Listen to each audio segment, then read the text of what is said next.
শীতকাল পড়লেই প্রথমে যে জিনিসটা সবার বাজারে গেলে বাজার ব্যাগে আসে সেটা হলো ফুলকপি।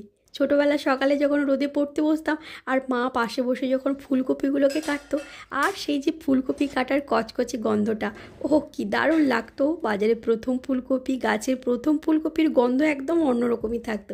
শীতের ফুলকপি যেন একটা আলাদাই মিষ্টি গন্ধ থাকে। আর সেই জন্যই আজকে না ভাবছি একটু হাঁসের ডিম দিয়ে ফুলকপির ঝোল বানাবো। আমাদের বাড়িতে ছোটোবেলায় দেখতাম হাঁসের ডিম খুব সাধারণ একটা জিনিস ছিল।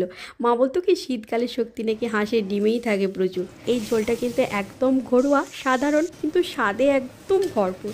শীতে না এরকম কম মশলার ঝোলগুলো, খাবারগুলো খেতে কিন্তু খুব ভালো লাগে। মশলা যত ধীরে ধীরে তেল ছাড়তে শুরু করবে, আমি কিন্তু সবসময় মাঝারি আঁচেই মশলাগুলোকেই ভেজে নিই। এতে না মশলার রং খুব সুন্দর হয় আর গন্ধটাও ভীষণ সুন্দর হয়। শীতের এই ছোট্ট ঘরোয়া রান্নাটা যদি তোমাদের ভালো লাগে অবশ্যই কিন্তু কমেন্টে জানাবে। জানলে কিন্তু আরও অনেক অনেক শীতের রান্না নিয়ে আসবো খুব